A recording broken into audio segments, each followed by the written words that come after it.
Hello students, इस video में हम सबसे पहले समझेंगे कि प्रीपेड एक्सपेंस होता क्या है। एक एग्जांपल के थ्रू समझेंगे अच्छे से। फिर इस केस में, इस ट्रांजैक्शन के केस में आपको एंट्री क्या पास करनी है, क्यों हम प्रीपेड एक्सपेंस को डेबिट करते हैं और एक्सपेंस अकाउंट को क्रेडिट करते हैं। आपके सभी क्यू का आंसर आपको इस वीडियो में मिल जाएगा, तो एंड तक जरूर देखना। क्लियर है कि इस वीडियो में हम क्या क्या कवर करेंगे? तो चलो स्टार्ट करते हैं। सबसे पहले समझते हैं कि प्रीपेड एक्सपेंस होता क्या। वो एक्सपेंस, वो खर्चा जिसका फायदा हमें नेक्स्ट अकाउंटिंग ईयर में मिलने वाला है, बट हमने उस खर्चे को, उस एक्सपेंस को एडवांस में इसी साल पे कर दिया है।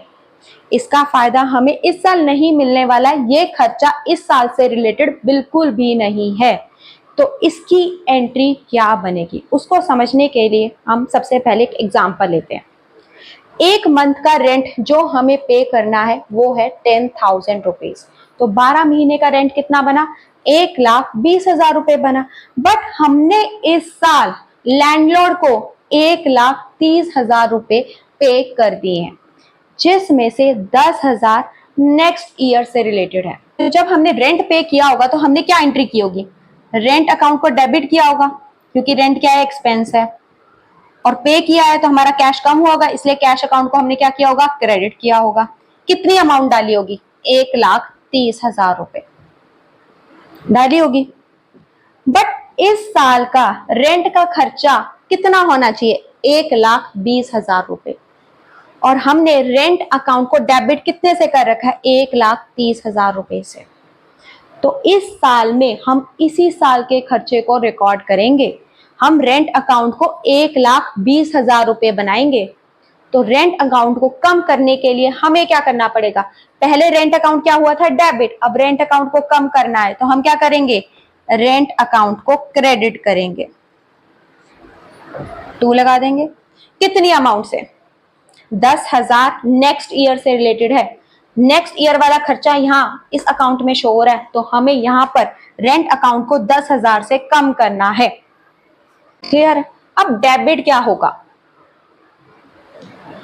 रेंट तो हम पे कर चुके हैं, तो ये जो प्रीपेड रेंट है वो हमारे लिए क्या है? एक तरह की एसेट है जिसका फायदा हमें नेक्स्ट ईयर मिलने वाला है। एसेट इंक्रीज हो रही है, अकाउंट क्या होगा? डेबिट। तो प्रीपेड रेंट अकाउंट क्या होगा? Debit.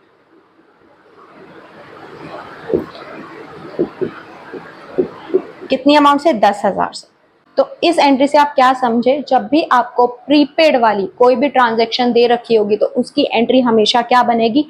Prepaid expense account debit to expense account. यहां पर आप एक्सपेंस का नाम लिखोगे जो आपने प्रीपेड कर रखा है। ठीक है? क्लियर है कि हम प्रीपेड एक्सपेंस अकाउंट को डेबिट क्यों करते हैं? क्योंकि ये हमारी क्या है? एक तरह की एसेट है जिसका फायदा हमें नेक्स्ट ईयर मिलेगा, बट हम पे कर चुके हैं तो हमारी क्या बन गई है?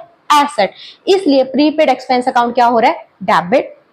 और एक्सपेंस अकाउंट को हम क्रेडिट क्यों करें? क्योंकि वो इस साल से रिलेटेड तो है नहीं, तो हमें एक्सपेंस अकाउंट को क्या करना है? डिक्रीज करना है, इसलिए एक्सपेंस अकाउंट को हम क्या करेंगे? क्रेडिट। क्लियर है? अब एक ट्रांजेक्शन करते हैं। Insurance amounting to ₹1,000 is prepaid. हमने जब इंश्योरेंस को पे किया ना, उसमें 1,000 रुपए हमारे प्रीपेड वाले हैं जिसका फायदा हमें नेक्स्ट ईयर मिलने वाला है। तो इसकी जर्नल एंट्री क्या बनेगी? इंश्योरेंस को हमने 1,000 से ज्यादा शो कर रखा होगा, ये खर्चा नेक्स्ट ईयर से रिलेटेड है। हमें क्या करना है? इंश्योरेंस अकाउंट को कम करना पड़ेगा। इंश्योरेंस अकाउंट को कम करने के लिए हम क्या करेंगे? उसके अकाउंट को क्रेडिट करेंगे।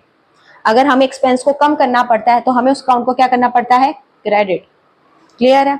अब 1,000 हम पे कर चुके हैं एडवांस में, तो हमारी वो क्या बन गई है? एसेट बन गई है। तो दूसरा कौन सा अकाउंट इफेक्ट हो रहा है? Prepaid insurance account. Prepaid insurance account कौन सा अकाउंट है? एसेट का अकाउंट है। Asset increase, account debit. Prepaid insurance account क्या होगा? डेबिट। तो जर्नल एंट्री क्या बनेगी? Prepaid insurance account debit to insurance account. यहां पर एक्सपेंस का नाम हम क्या लिखेंगे? Insurance account. और यहां पर भी क्या लिखेंगे? Insurance account. और कितनी अमाउंट डालेंगे? 1,000 डेबिट में और 1,000 ही क्रेडिट में। क्लियर है? जर्नल एंट्री क्या बनेगी प्रीपेड के केस में? आई होप आपको अपने सारे वाई के आंसर मिल गए होंगे। अगर आपको वीडियो पसंद आई है तो please like, subscribe and share जरूर करना। Thank you.